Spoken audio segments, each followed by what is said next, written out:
All right, hi guys. Today we're going to talk about the roots of American democracy. So, what our country is based on. So, we're a country based on ideas. So, there wasn't like we were a country based on war or colonization, kind of.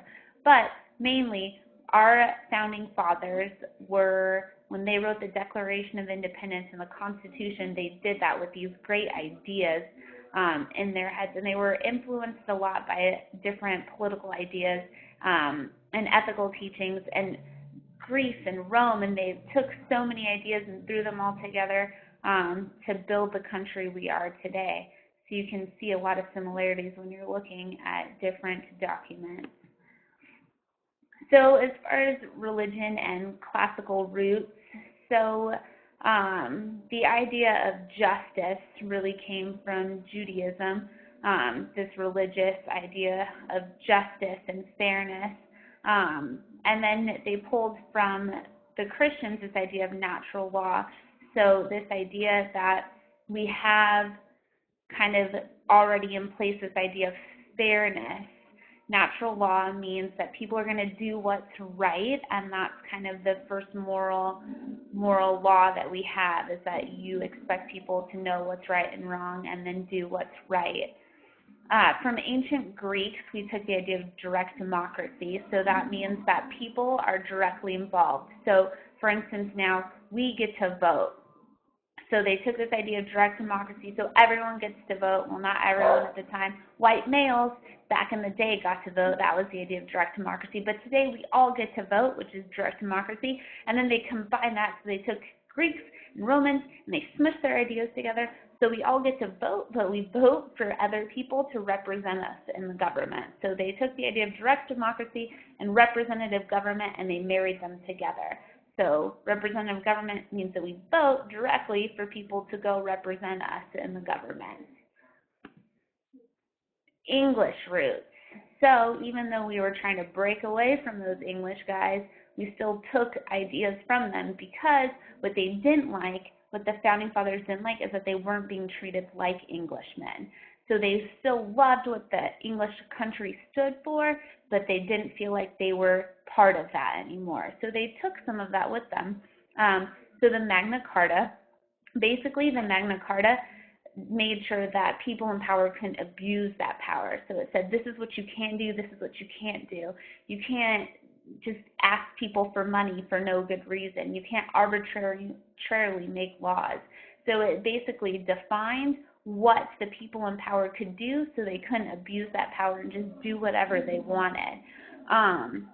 The Petition of Right, again, limited the government. It limited what they could do, what they couldn't do. It didn't want government to encroach on natural rights of the people, right?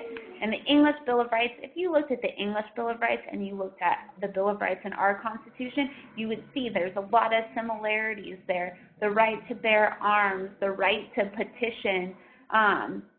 So if you compared the two, you'd see we pulled a lot of things over from the English Bill of Rights. So even though we were breaking away from England, we were still holding on to a lot of the ideals that founded their government, because our founding fathers believed that in what their government was doing in England. They just didn't think that they were fairly represented in the United States.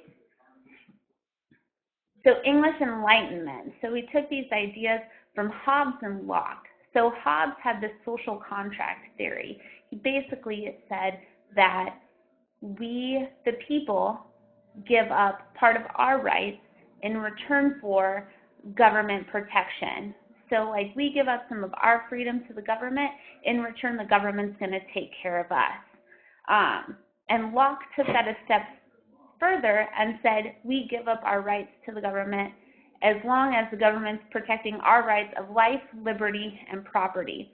So Locke agreed with the social contract theory, but took it a step further and said that if at any time the government wasn't protecting those natural rights, that the people could break the contract with the government. They no longer had to have it.